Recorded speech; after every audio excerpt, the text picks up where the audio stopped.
What is real? How do you define real? You can't jump into cash. Cash is trash. What do? You get out.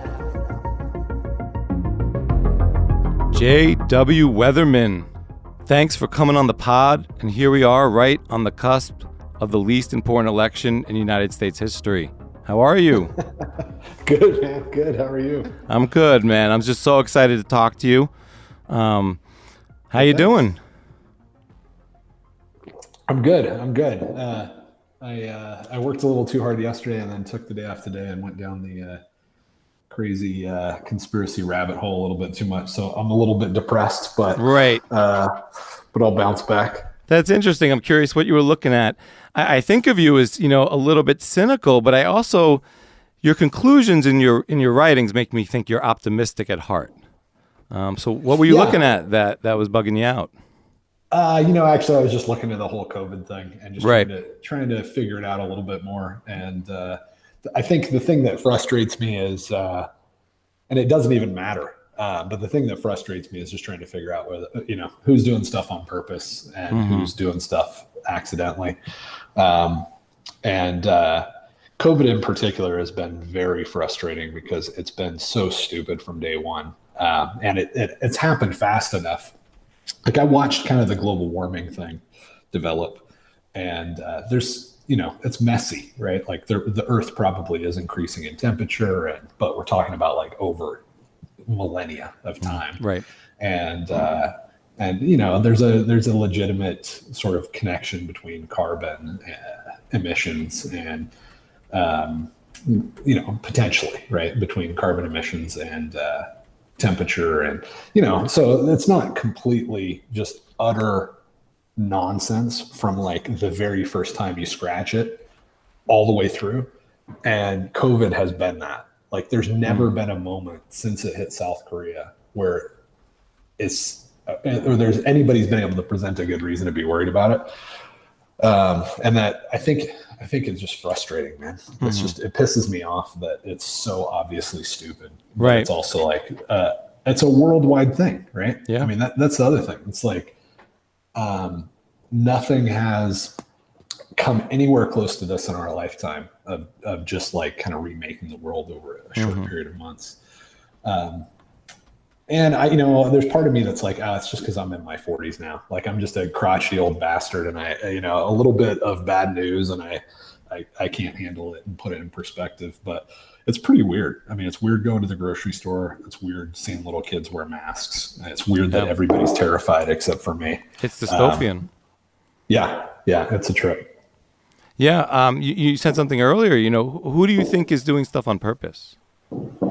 So, I mean, it's really clear that there's a tendency among, there's like a very long-standing conspiracy to try to create like a one world government. And I think when you say that, people are like, oh, that's crazy. But like the whole concept behind the UN, and there's legitimate arguments for it, right? Because the world that we live in right now is a world where every central bank is at war with every other central bank, right? Unless they're pegged to the US dollar, and so they're kind of subservient. Right. And, World War I, World War II, these things are all tied into currencies where one country wants to print more money. And Germany, has been at the center of this a lot, right? They wanted to, they wanted to stay at one of the major factors, right? It wasn't all just about, I don't know. It wasn't all just about the assassination of some dude. Right, which is the way we learn it in school, yeah.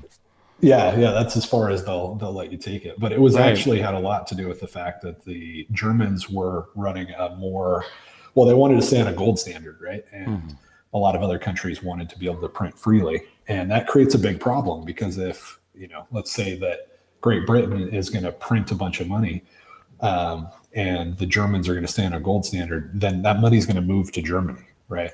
So you either don't get to print and depending on how cynical you are, you either don't get to print and steal from the British people, or you don't get to print and use that power to, defend your borders and things like that. So there is a legitimate sort of argument for a global currency, and there's a legitimate argument not that I'm saying I agree with it, but there's you don't have to be insane to think that that would be better. And there's a legitimate argument for sort of a one world government as well. And it sounds super crazy, but if you put it in historical context, like the world's a much smaller place, we're much more connected, and there was a legitimate argument in the founding of the United States where Madison was arguing that we needed a more powerful central government to protect us from the corrupt little local government jerks, right? So, and it's not totally obvious all the time which one is worse. I think the cool thing about the cypherpunk movement and the cool thing about Bitcoin is that it's not clear whether you're better off getting abused locally or globally, but it is clear you're better off just taking that power out of the system altogether, right? Where if we can have a function like money production, and it's just not possible for any tyrant, whether there are a bunch of local tyrants that, the advantage to having local tyrants is maybe you have more influence on them. The disadvantage is they're closer to you, right? Like they know they know you. Right. And so, and on the other side, the disadvantage of having like a tyrant that's far away is he might not know you as well, but if he's more efficient at abusing you and it's more powerful overall, then you end up more abused. But yeah, if you can find a way to take any of those functions out of the hands of tyrants altogether, that's a no-brainer. And I think a lot of times when we look at like, the George Soroses or the Bloombergs or, these guys that are doing stuff that looks really, really evil, it's easy to forget that like without something like Bitcoin, we don't really have a whole lot of straightforward answers to those problems, right? Like if Bitcoin didn't exist and I was running the Federal Reserve, I have no idea what I would do. Would I shut it down? Well, if you shut it down, then other countries are going to be able to use that power and have more influence over the United States. You might as well just shut the United States off, right? It's pretty obvious, I think, because it doesn't exist, that it's not possible to have a government right now that doesn't abuse its people efficiently enough to be able to at least push other countries around. So it's not a good situation to be in. And I think it's easy for us that if we've been in Bitcoin for a while to forget that without kind of the insights of the cypherpunk movement, it really is just a lot of flailing around and trying to choose between a lot of really bad options. Right. What are some of these insights from the cypherpunk movement that really kind of speak to you, or you think really are you're thinking about in the current climate? So, I mean, the overall concept between, or like if you read the cypherpunk manifesto and the other stuff that Eric Hughes and Tim May was the guy that was most influential for me. Right. Partly because I got to know him before he died and did a few interviews with him, and I'd be able to bounce emails off of him just if I was thinking about something. So he definitely had a big influence on me over the last few years.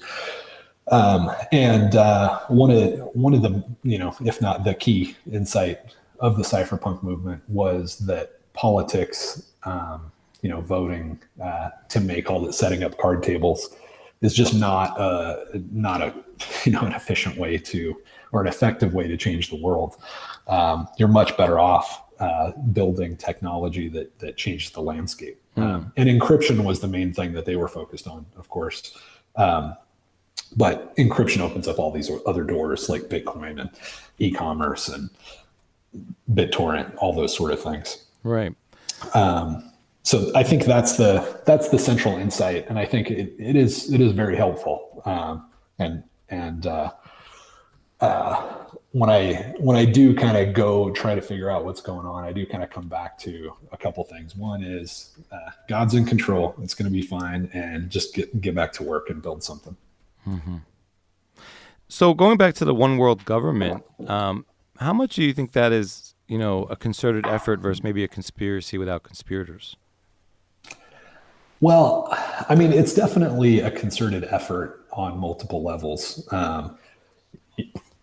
There's no question that like the World Economic Forum, I mean, they get together at least once a year in Davos, and you kind of want to be there, right? You want to be part of that kind of in group. But what they're doing is they're planning, right? I mean, it seems cool, it seems interesting, but at the end of the day, it's probably a lot like a lot of the sort of executive meetings that I've been to. You end up with a bunch of people that are just kind of trying to network, and they're trying to, build their careers and that sort of stuff.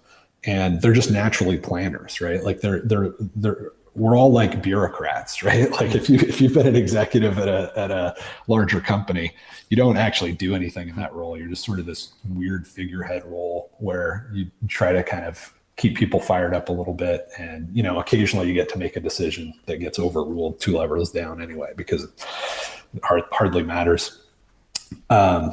So, there's no question that these guys get together regularly and they do plan, right? But most of the time they put out documents that nobody reads, right? And they put out sort of, I don't know, like even like the Agenda 21 thing, which is a very, like a big focus on like conspiracy theories of what's going on right now.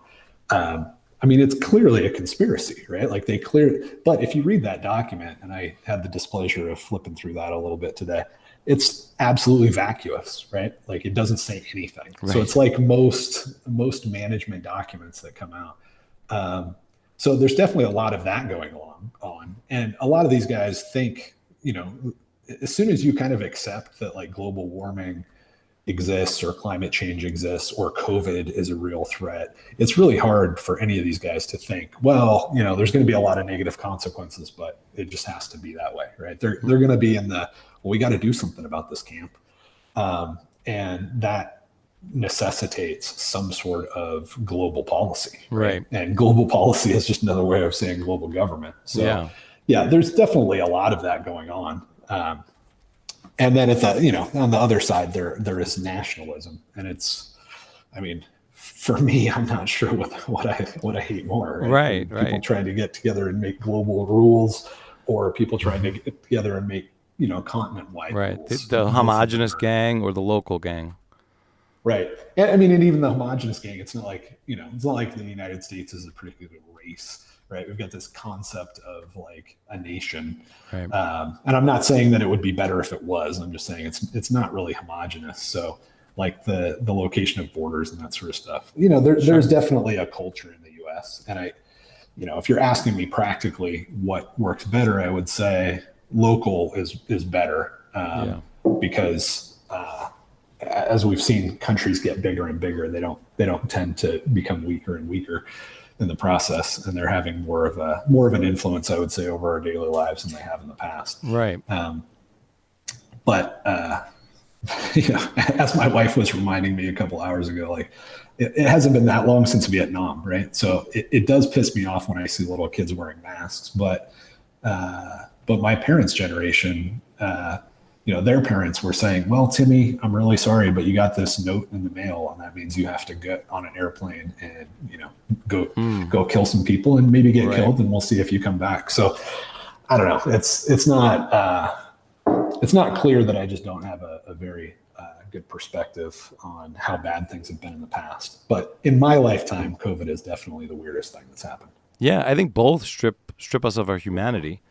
Going off to destroy other humans, or I think the masks really, I find them, and I'm not going to get into necessarily. I want to hear your thoughts on what COVID is, but the masks to me, when people are using them, it just strips us of all our humanity. I feel like I'm on Planet of the Apes, and it dehumanizes us, and I think that is in some way social engineering, and I worry about the effects of this. And I see people outside walking their dog by themselves and wearing a mask, and I don't think they're ever going back to taking it off. Yeah, the thing that disturbs me about it is that, I mean, if you put everything else aside, like central banks are basically operating a slave society. And it's not clear whether we'd be better off with like a single slave master, sort of organization, whether we'd be better off with like local slave masters. But at the end of the day, central banking is, as I call it in some of the stuff that I've written, central bank slavery, right? It's just a far more efficient way to steal our wealth.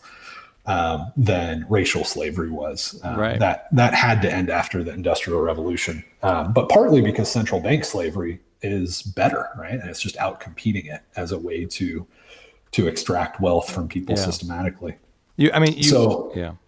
Yeah, go ahead. Yeah, I mean, I think this part of this piece that you wrote, the human threat vector, it's a lot of big ideas, and I came across it maybe a year or two ago, and I've been having this conversation with you in my head since then. And you bring up something like industrialization ended racial slavery, and that's a new idea to me, and it was really hard for me to grok it when I came across it the first time. It's in your 10 hours of Bitcoin towards the end, and it's now much more clear to me what you're doing with that program. And I implore people to go to 10hoursofbitcoin.com. I think it's a great way for even hardcore Bitcoiners to go through some of these subjects. But yeah, how did industrialization end racial slavery? So I think there's kind of two ways that you can look at history, and I think I think Tim May's had. I think I kind of had this perspective a little bit before, but certainly it developed pretty. I got some more clarity on it, I think, thanks to some of the stuff that Tim May wrote.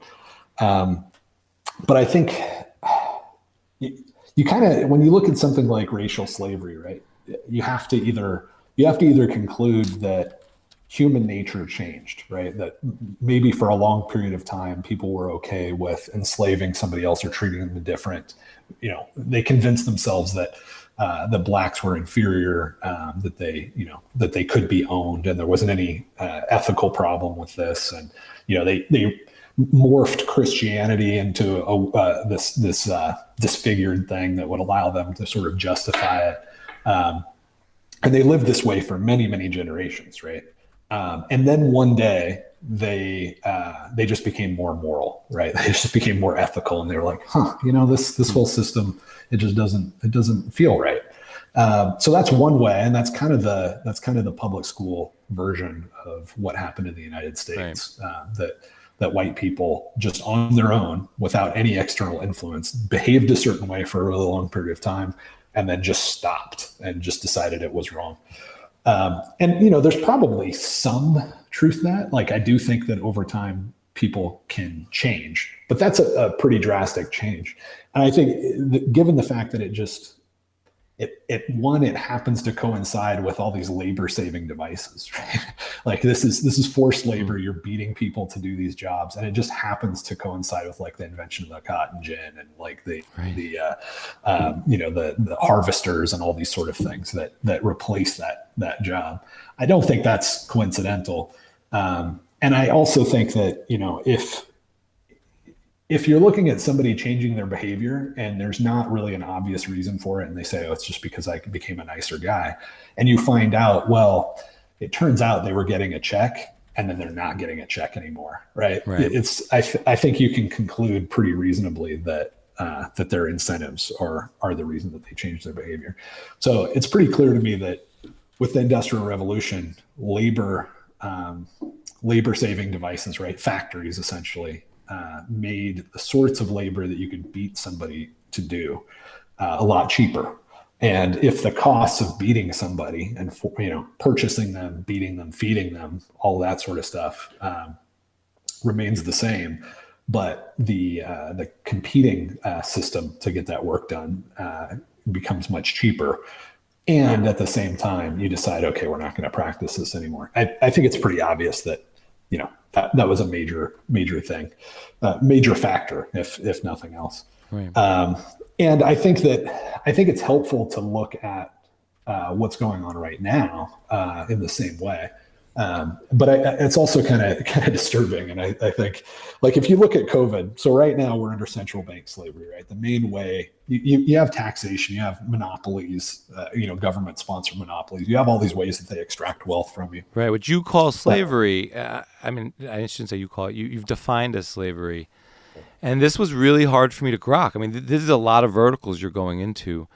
And a lot of people, the word slave is very taboo in our society, our lexicon, and to equate anything else with slavery is taboo. And I think Right. you're making incredibly valid and sound equations here. And to be honest, these really took me a hard time to come around to. I had to read this a year or two ago and sit on it for a while. And it's interesting in your writings about this, you use words like attacker and victim, and those were hard for me to kind of see as bigger than singular entities. You know, like Right. attacker is the central bank, and the victim is humanity. Yeah, I mean, how do you go about explaining to someone that socialism is slavery, or socialist policies? Yeah. And just to give the underdrop to that, I'm sorry to cut you off. Bernie Sanders in the conversation, politically, and it's not a show about politics, we're above it, but what you see going on, and COVID, and what I think is happening with like sort of a rollout of temporary UBI through COVID and all these incentives. Yeah.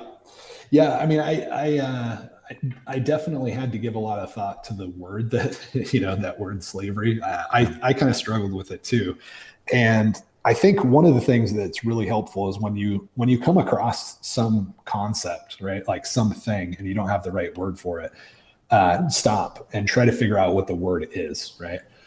Because when you have a label, then you have a mental category for the thing, and then you can build on top of that. But you got to get it right. And with something like central banking and how that works, you really got to think about like, what does it do? And what it does is it steals your productivity. It steals your time, right? It steals your wealth. But if somebody just walks up to you and punches you and grabs your wallet and runs off, we just call that theft, right? So what do we call this thing where it's systematic theft, right? Like every day it's just baked into the system. Like from the time that you were born to the time that you die, you're regularly going to be stolen from. And it turns out that is a great way to describe slavery, because there have been all kinds of different forms of slavery throughout history. There's been slavery, like in Florida, there was an Indian tribe, and they actually figured out that some of the Africans that escaped from like Georgia when they went down to Florida, they could be exploited. And so they created these weird relationships where the Indians would periodically, I think it was maybe a couple times a year, they would show up to these essentially black village areas, and they would steal from them. And it was like a tax, right? And you think about stuff like that, and it's like, well, that isn't the same as somebody whipping you on your back constantly, right, and telling you to pick cotton, but it's still systematic, right? It's still like you expect it. And then you look at the fact that like, even in the South, where this is supposed to be, if you're an American educated kid, this is supposed to be the height of like the worst form of slavery that's ever existed, right? Even in that situation, there were cases where the slave owners would let all of the slave owners would intentionally not be within dozens of miles of the slaves. He didn't want to sleep next to him. There's obviously security issues there. Nobody would like to cut his throat, probably more than the last guy that got beat. So there were systems where the slave owner would be far from the group of slaves, and the group of slaves would have, like basically their own overseer that was himself a slave, right? And they would be far away, and they would just send the goods back, right? So and sometimes they didn't even see the guy. Or there would be situations where people would be out working, and the slave owner would come through periodically. So you start trying to think about like and this is how words work, right? You're trying to define something, and you're like, all right, I need to create a category for this. I need to put a label on it. What are all the things? And you just start like trying to put all the things on the table and saying, all right, what do they have in common?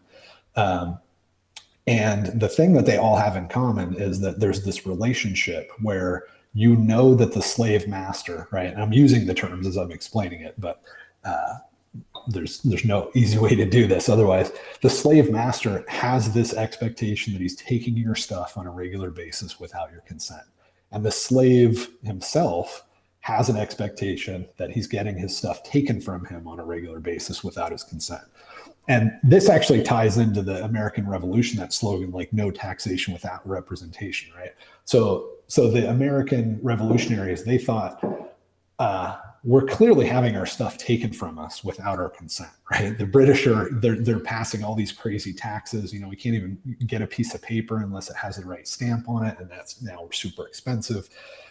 Tea taxes, all this stuff was hitting them, and they're like, look, there's no difference between us and a slave. And it was a very moral, philosophical realization that they had, or at least realization that they sold to the people that ended up fighting in the war.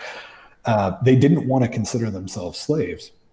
So their sort of out was, well, hey, if we have representation, then we are consenting, right? We're not having our stuff taken from us on a regular basis without our consent, because that's slavery.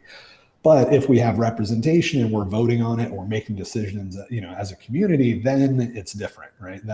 And I'm not sure I really buy that, because, I think it was Rothbard that said democracy is two wolves and a sheep voting on what's for dinner, something along those lines. Right. So I'm not really sure that the sheep, or two wolves and a sheep, I'm not really sure that the sheep is consenting in that circumstance. But that was the idea of wanting to make sure that they had representation. So, I think it's really hard to do that. It's really hard to sit down and say, okay, I need a label for this thing, and I want to look through all of the classes or all the instances of it and try to come up with a label.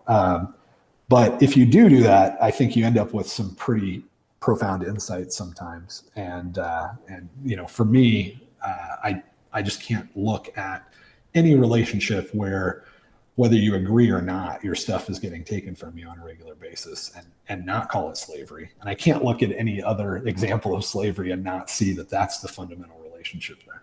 Right. So how does socialism play into a form of slavery, though? How would you kind of get that across to someone who's never heard that idea? Yeah, so I'll give you a quick recap of why I would say central banking is slavery. Sure. And that is that you're forced without you're forced, you're not consenting to this thing. You have to use these dollars, right? You have to pay your taxes in these dollars, which is also, another sort of form of slavery. And if anybody demands a debt, you have to pay it. So you're stuck in this system where you have to use these dollars.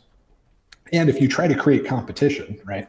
If you try to be Liberty Reserve and you say, hey, it's we don't really like the dollar very much, we're going to try to create something else, you get kicked in the back of the head and thrown in jail and punished. So you're forced to use these things, and the central bank can print them. So what that means is that anytime you're holding them and they print more of them, they're stealing your wealth, right? You work for $10. $10 is worth, an hour of your time. You've got that in your wallet, and you're planning on going and buying $10 worth of bread with it. And, the guy at the central bank prints out a couple of $1 trillion, and now you can only buy $8 worth of bread for the $10 that you had. And they get that other $2, right? It's not as if this money that they print goes into thin air. They actually get it, right? There is a guy, like the 22% increase in the money supply that has occurred in the last year in the United States. There are people that have that 22%. It's not everybody. It didn't go out in those stimmy checks. There was a chunk of it that went out in those stimmy checks, but not much of it really. Right. So that's what's going on with central banking. With socialism, it's kind of the culmination of all of this, where you're back to something that looks a lot more like racial slavery, where all of your stuff, right, is given to you. Or all of your food, all of your resources are given to you by the slave owner, which is just another way of saying that all of your labor is stolen, except for the little bit that they give back to you. Right. And it's clear that you're still working, right? They don't let you just take a holiday. So you're still having to go to work, and you're not living as good of a lifestyle as you would if they weren't running off and buying champagne with it. I think the key to your piece, is the sentiment that the human project is a project to make the world more delightful. And that's why I think, or feel that you have this underlying optimism. And I think that's how you kind of get at this, all these forms of slavery, because you get at that humanity, humans have this will to be, this desire to be productive, to make enough to subsist. And all humans seem to have this capability to produce more than they would eat or need to live. And that these forms of slavery are metaphysical forms of violence that detract from our ability to make the world delightful. Right. Right. Yeah. Yeah, absolutely. So a real simple example is, if you're working and you're trying to build a home for your family, right? And you're out actually just assembling it, you're buying wood and you're putting it together. Anything that hinders that is making the world for you, for your kids, for your neighbors, for anybody else that you might offer shelter to, for whoever's going to end up buying your house, maybe after you die, inherit it, whatever, less delightful, right? And that's exactly what governments, corrupt governments, and trying to define the difference between a government and a corrupt government can get tricky. But yeah, the difference between what your life would be if you were just allowed to build your house, and somebody showing up and saying, "Oh, by the way, you have to give me a little action to have a permit to be able to build your house." Right. Yeah, it's interesting. You brought up the World Economic Forum earlier, and someone who kind of studied finance and economics growing up through, institutions like college and high school and stuff like public schools, I'm familiar with those organizations, but I do feel that they're messaging more to the regular public. I see them on Twitter putting up videos, like World Economic Forum put up a video today, and I feel like that video is not made for you and me per se. I think it's kind of made to message, and it's interesting that it kind of appears more in my Twitter feed. I know American Huddle tried to retweet this video, and he said he got suspended for it. And the video was dystopian as could be, but painted as utopia. It said, in the year 2030, you'll have nothing, and you'll be happy about it. Right. And so I see that as concerted messaging, and I can't get my hands around like who is driving that kind of message and making it sane. I think I have there's two kind of like just perspectives on it, right? One is that you have like these really evil guys that are like, pedophiles, and they're going out on Epstein Island, and when they're not abusing kids, they're in a room and they're just plotting all this stuff out. And then the other sort of extreme would be, this is just a completely natural consequence of sort of human nature, right? Being arrogant, thinking that you can do central planning, that you can actually control all of these things, and you can put it in a spreadsheet. And if I'm going to make a decision about what car I should buy, and I can do a really good job on Consumer Reports, I might as well make that decision for 30 million Americans, because they're not as smart as I am. And I'm going to do all the research, and then we're going to decide what cars all the Americans are going to drive, that fall into this category or whatever. And I think that the reality is it's a little bit of both. There is definitely an inherent part of humanity where we just think that, unless we've been educated, we think that we can make these sort of decisions at a much greater scale effectively than we really can. But there are also some really, some twisted characters out there. And I think, like, if you look at somebody like George Soros or Bill Gates or any of these guys that are big players right now, I tend to think that it's more of good intentions than just being completely malicious. But that's not really a good thing, because the way we're wired, I think, if they knew that they were being super destructive and evil, they'd probably end up with coke habits, or end up with STDs or something and just die off. Unfortunately, I think that they're pretty motivated, and they think a lot of times that they're actually doing good, and that keeps them going. And they're just wrong about the right ways to do that good. So, like that video from the World Economic Forum, I did see that. And it is really dystopian if you know what you're looking at. But I think the way something like that gets produced is you have like sort of this executive group, and they're like, hey, we really, we think that it's really inefficient for 14, how many screwdrivers are made per year? We make 1 million screwdrivers a year. Well, those things sit on the shelf. Why can't we make those more efficient? Well, yeah, I guess we could. If we just had a warehouse that was local, we'd only need 400 screwdrivers. screwdrivers. Like there's only 400 screwdrivers in any city that are being used on any given day, or, something like that. And you can kind of like, especially if you've been around these sort of people, you could fall into that madness pretty easy, just by throwing stuff in spreadsheets and going, oh yeah, that kind of makes sense. And the reality is that if that's done in like an entrepreneurial context, then it's fun and interesting. And maybe you end up with some crazy dude that's got a rent-a-tool service, right? And it gets tested out. But if you put that same sort of entrepreneurial spirit in context of people that don't understand that needs to be sort of done as an experiment, and that just because they put it in a spreadsheet doesn't mean it's true, right? There's an arrogance and a complete lack of humility that is very common, especially among the type of people that are attracted to government. Sure. Then you end up with like, this policy paper or something, right? And then it gets translated by, some intern. That video probably doesn't have more than $10,000 behind it, and there's probably 2 interns that worked on it, and they think it's really slick and cool. And I certainly don't think that they see how jarring it is. To say, oh, you're not going to own anything and you'll be happy. And they definitely don't see like the contradiction in the very next idea, which I think was this idea that like, you're not going to own anything because you're just going to have an app like Uber, and you're going to say, I don't own a screwdriver, but I need a screwdriver, and I hit a button, and then the drone delivers it. Right. Even if you have 400 screwdrivers, right, how do you decide who gets what? Like, that's why we have money. That's why we have ownership. But these people are not real deep thinkers. And so I don't think they're really considering that as a serious impediment. And they don't know history, right? Like you talk to some of these guys and, what was the cause? Like we were talking before, like what was the cause of World War I? Oh, Duke Ferdinand assassin.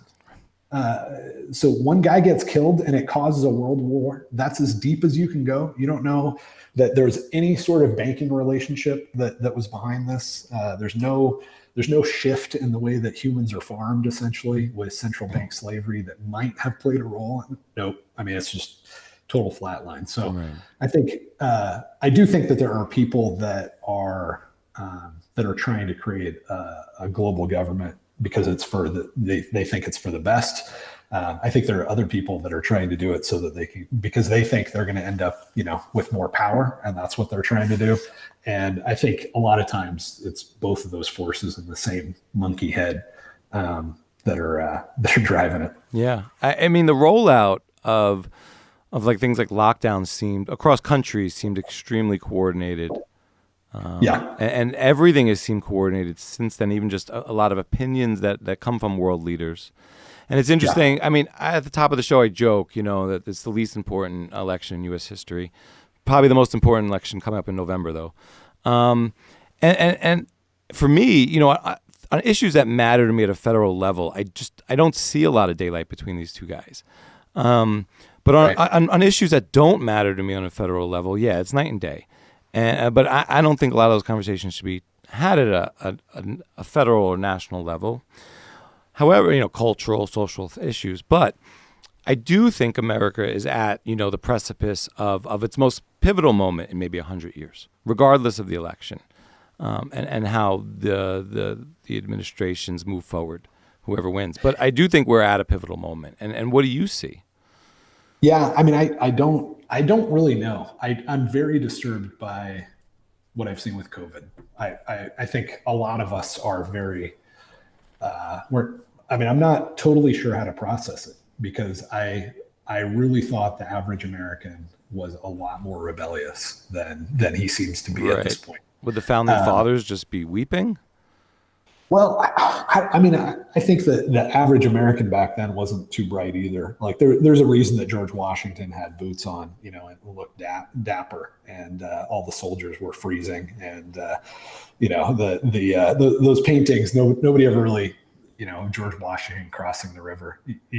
Nobody ever realizes that he was probably clothed pretty well because he was one of the richest men in the country. Right. And you got a lot of people that are starving and fighting. And, yeah.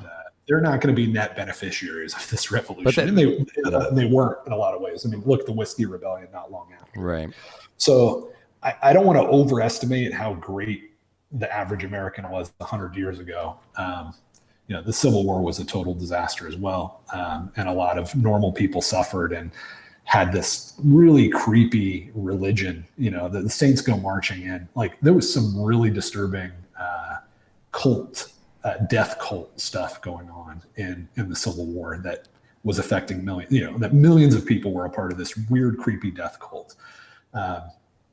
So I don't want to overestimate like how great the average American was before.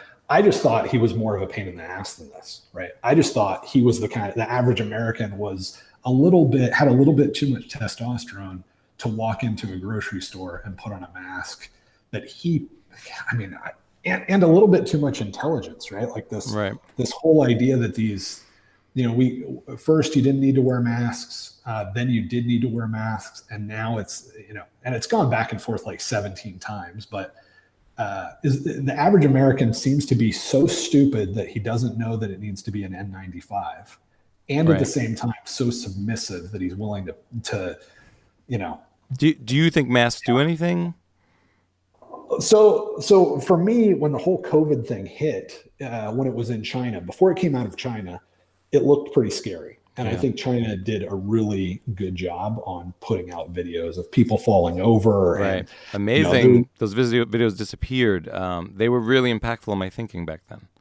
Right. Yeah, me too. I mean, they showed people getting welded in buildings, which I look back on that now and I'm like, I was a little skeptical, but that should have been enough for me. The circumstances under which, whether they're sick or not. So what's going on there? What is China doing there? What do you think happened? Well, I think in hindsight, we know that they put those videos out on purpose, right? We know that this was intentional to convince everybody that there was something really terrifying happening there. We know they had like 300,000 plus Twitter accounts that they were using to build up a lot of fear and hysteria while they were putting those videos out. So that's fairly verified, I think, at this point. And we know that they shifted gears from Wuhan to Italy as like all those Twitter accounts, those 300,000 Twitter accounts went from talking about how terrifying China is to talking about how terrifying Italy is. So it's pretty obvious, I think, in hindsight, that it was intentional to kick it off. Is that psychological warfare? Oh yeah, absolutely. It's information warfare, psychological warfare. Were they doing it just to screw with other countries' economies? Maybe. But then, I mean, as you start looking at how it developed and the fact that there hasn't been any pushback really from anybody to speak of, I think, was it Iran or somebody like that? Well, it was amazing. I mean, the coordination around like what was going on in Italy, and the videos coming out of Italy it was weird. Like there was a lot of videos of when they shut down that particular region and people were fleeing, but people were fleeing because they didn't want to be stuck there. But the videos were shown in a different light. And then Iran, the whole the presidential regime is infected, and they're all coming back from a flight from China. And it was just really interesting how that rolled out and seemed coordinated. Every world leader got it, or their wife or husband got it. When a lot of celebrities all seem to test it early, get it, raising hysteria very quickly. And I was someone who was like, hey, let's run for the hills. Let's figure out what's going on. Shut it down. I didn't mean like shut it down, like tell me to shut it down. I'm going to shut it down for myself. You do you. So yeah, before it left China, I was pretty concerned. I mean, I was like the one guy in the neighborhood that was having food delivered. I had some N95 masks. I would go outside. I think it was only about a 2-week period, but I didn't leave the house for a couple of weeks. I bleached everything when it came in. Me too. And but then as soon as it hit South Korea, I was like, oh, this is bullshit. There's no mortality here. There's no infection rate here. I don't trust the numbers coming out of China. And what was funny is that everybody was like, well, you can't trust the numbers coming out of China because China's trying to manipulate us. But China was the one that had the high mortality rate, right? They were the one that had the people falling over in the streets and all that sort of stuff. So for me, when it hit South Korea, I was like, well, I think I trust South Korea's numbers a lot more than what was coming out of China. But that like China's our enemy sentiment in the United States was so strong that it was like, no, they have to be underestimating, right? Even though that clearly in hindsight, South Korea was legit and it matches Right. what we've seen in every other developed country. But yeah, at the time it was, oh no, they're way underreporting. And there's still people now that are like, I'm sure there's a lot of Trump supporters that are like, oh, it's the China virus. It's here because China underestimated how bad it was and wouldn't tell us. No, the reality is it's not bad. We all know it's not bad. I mean, Trump's had it now, but there's still this cognitive dissonance, right? Like it was super dangerous in Wuhan. Do you really think he had it? Oh, Trump? Yeah, I think there's so many it's so many layers of BS at this point. I don't think we have any tests to know if somebody had it with any degree of certainty. There's no symptoms that are distinguishable from a cold or maybe a mild flu for to do any kind of diagnosis on whether you have it. So I don't know if you could answer the question: has anybody ever had this thing? Do you think this is a novel new virus, or do you think that this is a virus they just started to count to kind of roll out some sort of fear program? I think that coronaviruses, so we know there are at least, I think there's 7 different viruses that cause cold and flu-like symptoms. And there's not really a huge distinction between a cold and a flu. Like when they talk about a flu, it's like pneumonia-like symptoms, I think is how the CDC has always categorized it, right? So like a cold virus can cause a flu, and it's pretty sloppy. And we've identified we had identified, I think, 7 different viruses that cause cold and flu-like symptoms. We have like the coronavirus, the rhinovirus, and a few other things, right?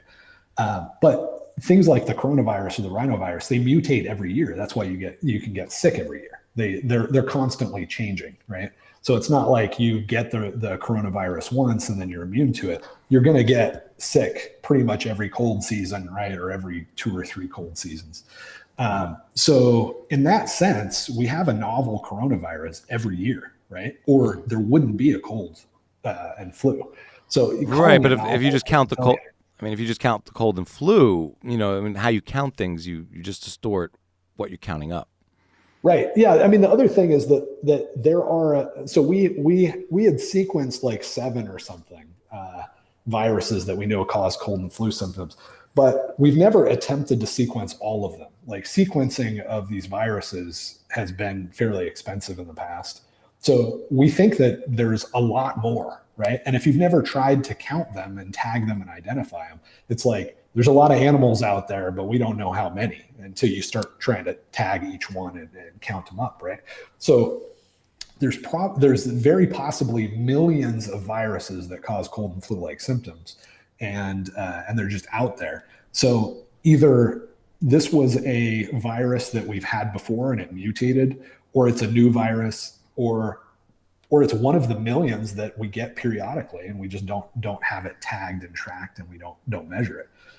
My guess is it's probably that category. It's probably something that humanity's been living with for a really long time because we handle it very well, right? If it was something that was totally different, you would expect it would hurt us a little bit. And it really doesn't. It has zero impact. Like even Elon Musk, how many months ago, was on Joe Rogan and was like, Joe, it has zero impact on life expectancy. How can something be dangerous that has zero impact on life expectancy? That's the definition of danger, is it has an impact on life expectancy.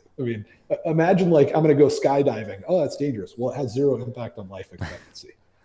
Right. It can't be dangerous then, right? Right. So yeah, I don't really know exactly where this thing came from, but my guess is it's pretty mundane. And there's, what I would say is I don't think anybody has presented any evidence that this thing is anything other than extremely mundane and disinteresting, except for the way that it's been handled and the response. And yeah, you're right. On one hand, I think in general, these sort of things like was put out by the World Economic Forum are not all that nefarious, but this has been a global campaign to terrorize the entire planet. And it does seem way too coordinated. It seems too obvious to anybody that was kind of paying attention that this thing is stupid. And it's really hard for me to believe that like I said, I think it was Turkey, or it was a country like that in the Middle East that was like, no, it wasn't even that. There was one world leader that was like, and I think he's a dictator, that I remember he said, nope, coronavirus doesn't exist. And if you even say the word, it's illegal. And he seemed to, in hindsight, he seemed to know that this was a information warfare campaign, and he was shutting it down. But the fact that it was like universally accepted all the way around the globe, and there was never a shred of evidence that it was dangerous, it's very disturbing. And I would say that I think it is it's a huge innovation, right, in sort of human farming, because they've come up with a way. I think global warming was a similar sort of boogeyman, right? They've come up with a way to tell us that they need to control all aspects of our life to keep us safe, right? It's got to be a global thing, right? This is not a local problem. This is a global problem. So we really need to be able to make these policies, globally. I think that's a hell of an innovation, and I don't think that it's accidental. And especially, like you said, the way that it was rolled out seems way too coordinated and way too effective. Yeah. You said human farming, and I think that's another one. If you could expand on that and what you mean by that, because that's a very jarring term. Well, so let's see. I think it's jarring, but only because just the way we're educated, right? So it's clear that people like to build companies, right? They like to say, okay, I can build this product and I can sell it over to this group, and we're gonna form a conspiracy to ship iPhones, right? Like that's clearly the thing that exists. And people get rewarded for that, right? If they build a good iPhone, then the stock price goes up, and there's a good feedback loop there. I think that it's pretty obvious that can extend, that you can go bigger than that, right? And one of the ways that you can go bigger than that is like George Soros. He made his money, instead of building iPhones, he started looking at currencies, right? And so what he did is he said, okay, I'm going to put this conspiracy together, and we're going to short the British pound. And the British pound is in a very tenuous place where it's kind of trying to stay pegged to these other European currencies, and their economy is not doing well. So we're going to borrow a whole bunch of this money, and then we're going to sell it all at once and crash the price of it. And that's going to basically force a panic, and then we're going to be able to pay back what we owe at a much lower rate, right? And that kind of starts pushing people a little too far. Like that's clearly there, right? There's no, but you start getting to the point where you start getting emotional about it. You don't even want to believe that people would do something like that, right?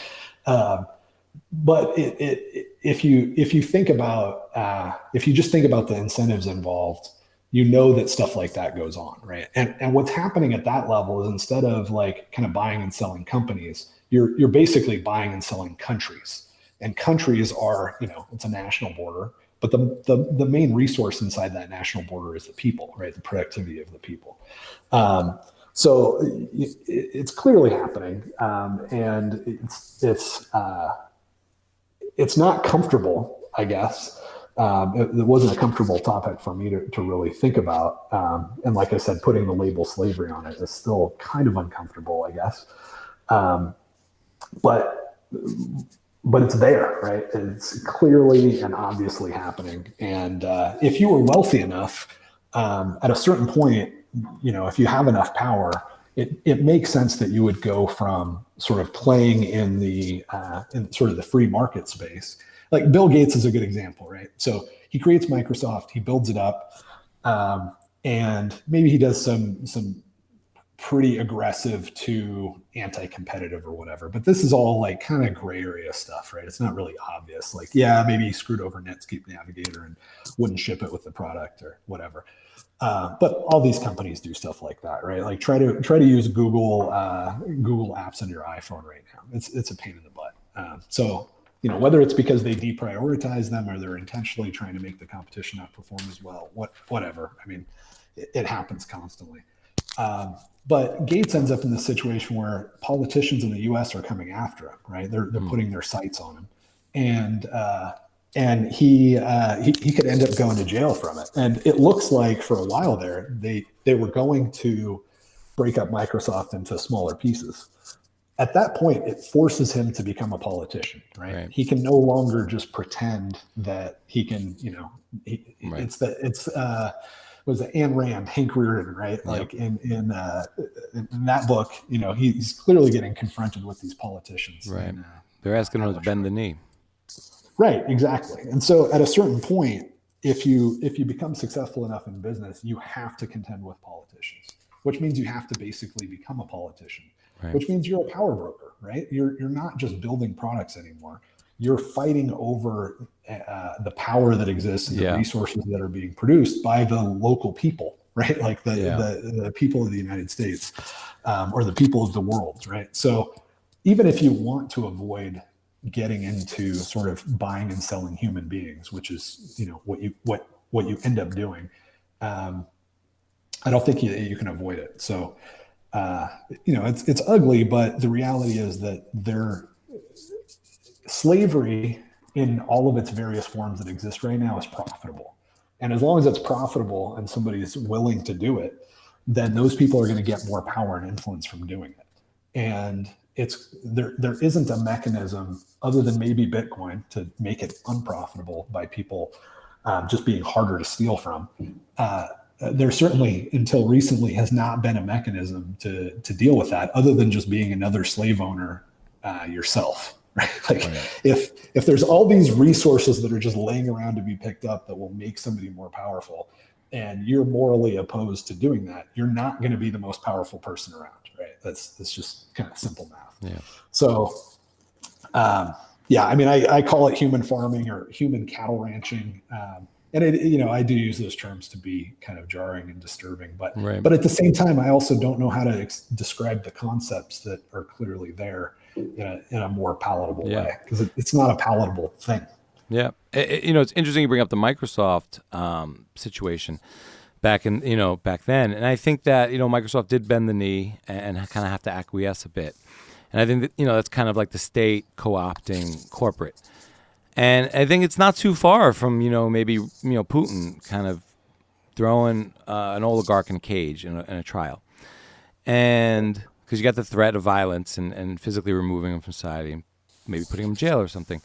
But now I see the fight a little differently. And I'm not sure who's going to win between Google, Facebook, Microsoft, Twitter, and the state.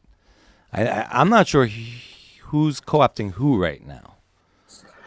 Yeah, it kind of depends on how you define the state. Like if you define the state as the political class that's willing to, that's a net beneficiary from the human farming, right? Like you're either being farmed, you're a net taxpayer would be one way to say it, or a net beneficiary. All of those companies are net beneficiaries because they're all protected from competition with all kinds of regulations. They all have lobbyists that are giving them, a constant stream of government favor. If nothing else, just being a publicly traded company, you have tons of government favor, right? Because you have this population of suckers that are forced to invest in something on the public market because their financial planner is saying, well, don't hold it in dollars. So if nothing else, all these companies have a constant stream of cash and resources coming their way just because they're publicly listed. So I don't know where you would, it's hard to draw a distinction between somebody like Zuckerberg and somebody like Trump, other than just fancy title, right? There's no question that Zuckerberg has many people on his staff that are power brokers, right? And there's no question that Trump is both a power broker and, works with other power brokers. So I like the concept of like political class, right? It's a group of people that are net beneficiaries and don't have any moral objection to playing the game and building the relationships that they need to build to get ahead, and are relatively successful at doing that. So I think all those guys fall in that category. There's definitely a lot of lefties in Silicon Valley, so there's not any real moral objection to playing those sort of games. they're not private property people, right? They're not going to say, whoa. It would be unethical for us to use this thing in this way and influence these people's decision making. They all think that they're smarter than the average person, which they are. But they're also so arrogant that they think that they can make decisions for the average person, which is a leap they don't even know exists between just being smarter than them. Right. So yeah, I think they're all kind of a hot mess, and that's why I'm hopeful that over time we'll just build tools that make that activity not pay. Right. So it's interesting. You go through the human threat vector article, and you outline several different kinds of slaveries, and I really recommend people dig into this. This is big brain stuff. So socialist slavery, prohibition slavery, taxation, racial, monopoly, legal tender, slavery. In this framework, are Bitcoiners revolutionaries?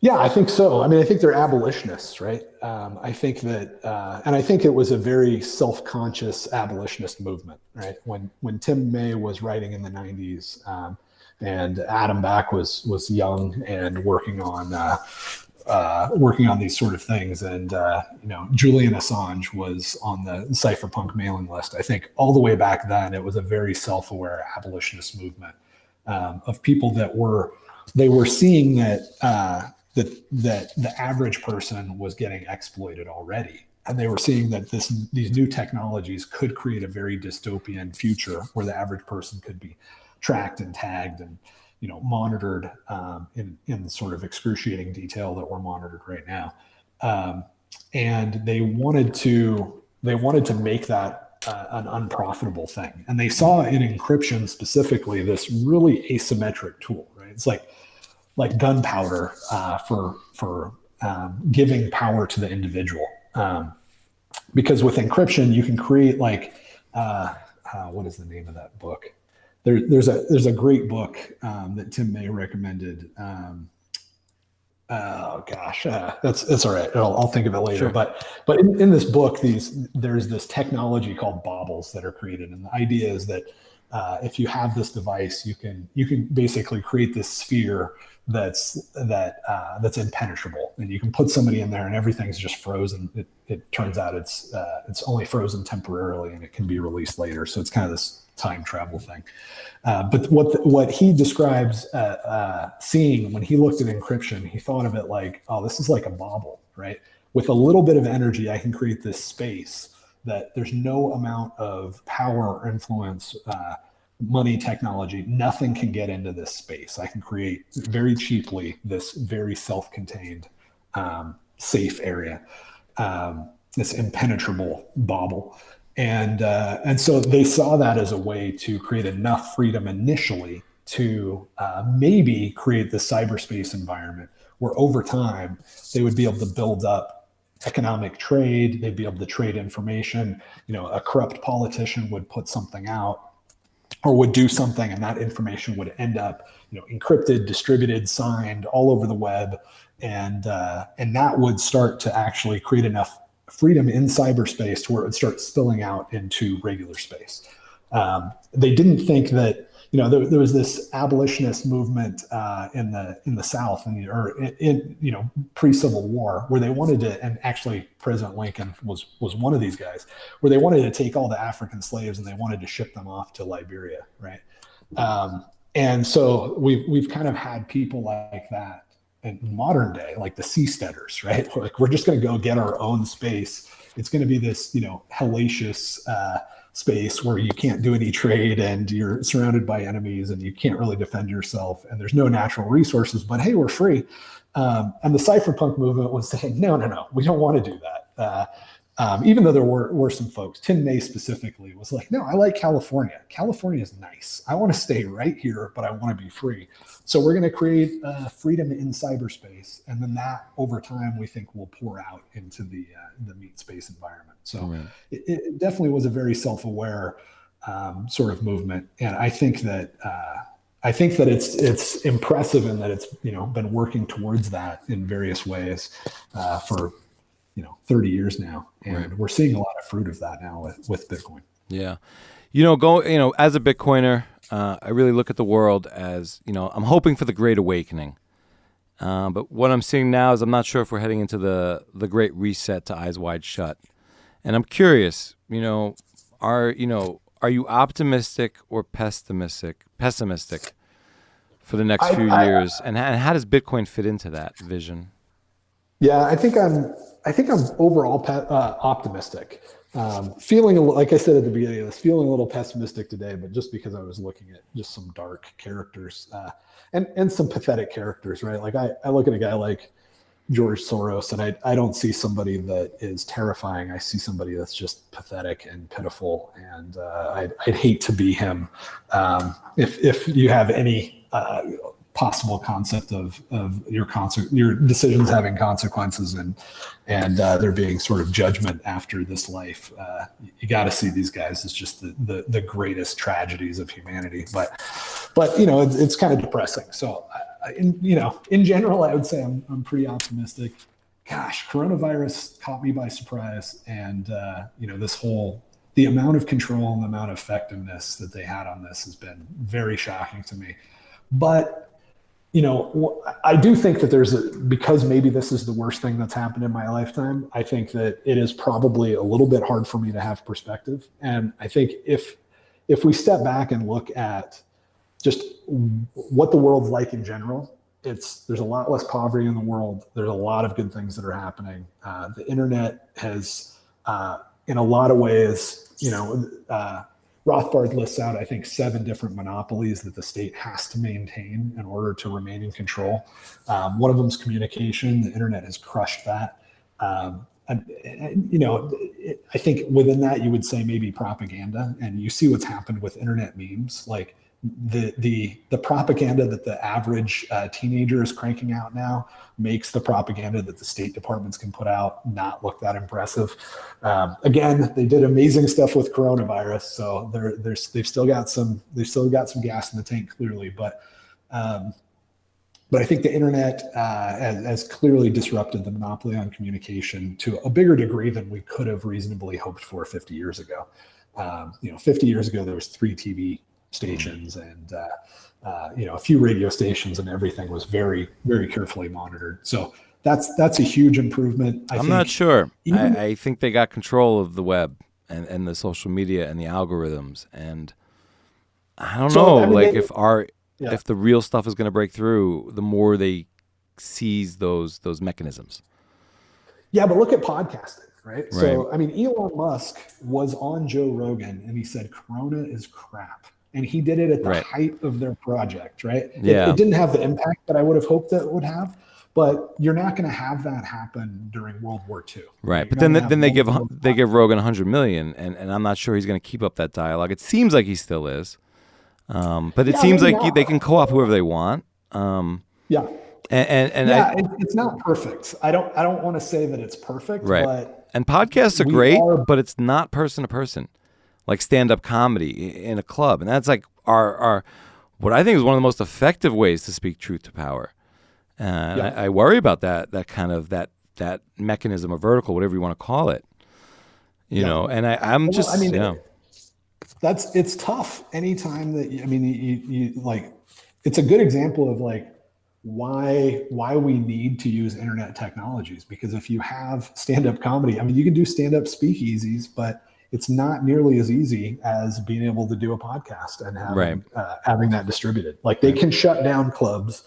They still have enough funding to where they can have cops running around to every club, and knocking on the door and taking your health certificate or whatever. But I don't think, maybe I'm wrong, because I was certainly wrong about the amount of influence they had on Corona, but maybe this is why I'm optimistic. I don't think that they could shut down podcasting. I think it would be, they would have a revolt if they tried to do that. Right. I think they have a lot of power on manipulating the sort of social media platform. But again, like 50 years ago, you and I wouldn't even know each other, right? Like Twitter is a dumpster fire. It's a nightmare, but it's a battlefield. It's been a lot easier. Yeah. And I get blocked. If I go 8 weeks without a 2 to 3 day forced Twitter break, it's I think for the last 2 years, every week's I've been kicked Well, off. you throw out some doozies. You throw out some really provocative questions. I think it's great. Yeah, you're pushing their algorithm, sure.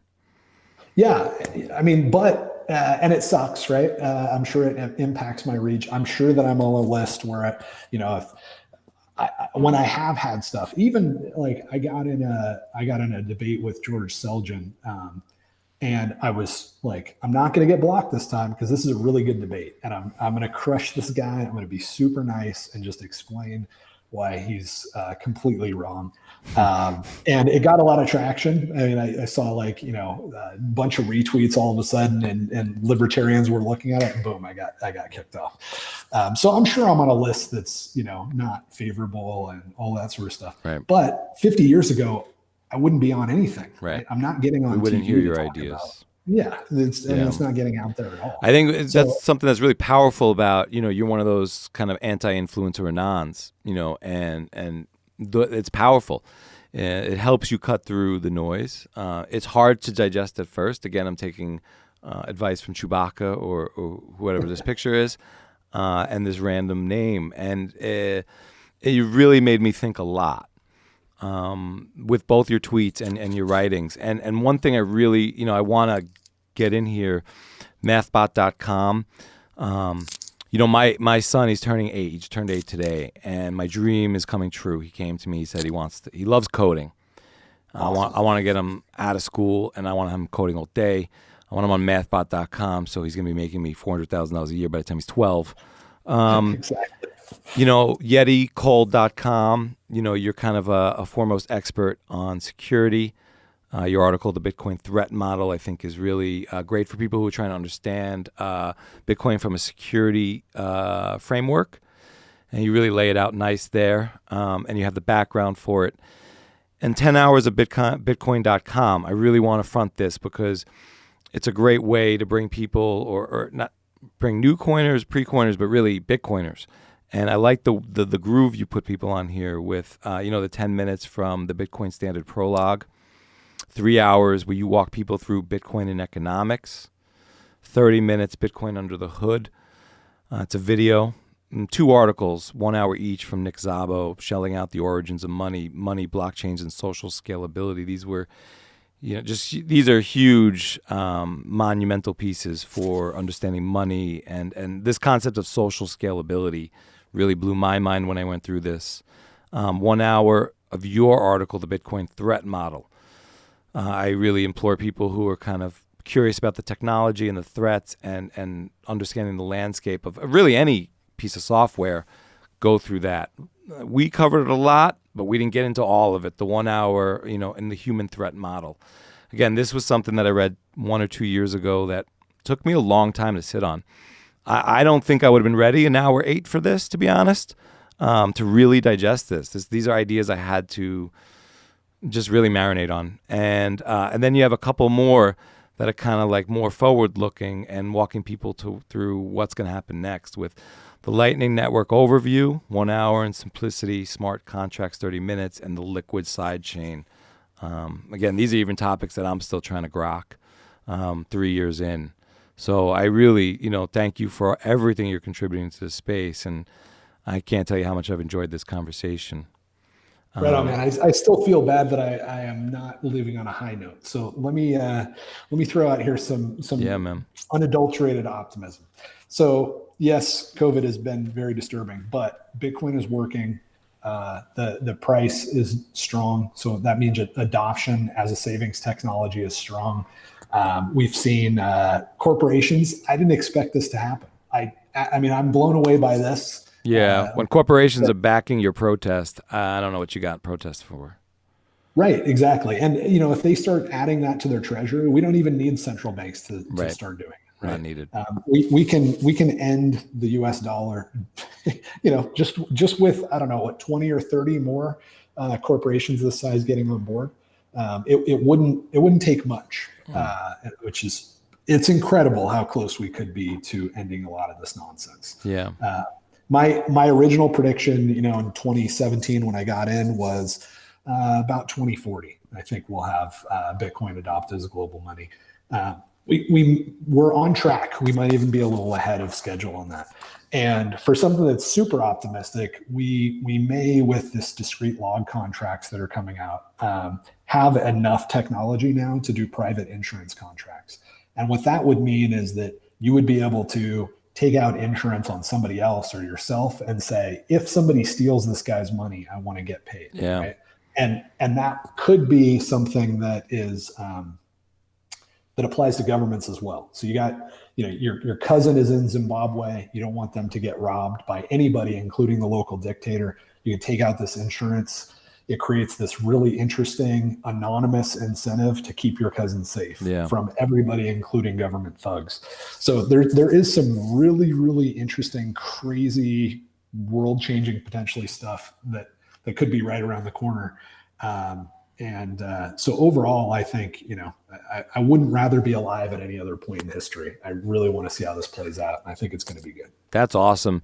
J.W. Weatherman ending on a high note. And I do those tweets you've been putting out lately on the black markets and the betting and how that can kind of eradicate some issues that mankind is facing or humanity is facing. Really interesting stuff, and probably going to take up a whole other chat. So this has been so dope, man. I'm so happy you came on the show. We put this together like in 3 days. I really appreciate it. Right on, man. It was a ton of fun. Digging into some controversy right here on the Bitcoin Matrix podcast. And thank you for listening. If you dug the show, please vote with your thumbs and press those 5 stars. That's the best way to spread the word. And for episode number 10, I'm going to leave you with this. Don't be good little Bitcoiners. Be great.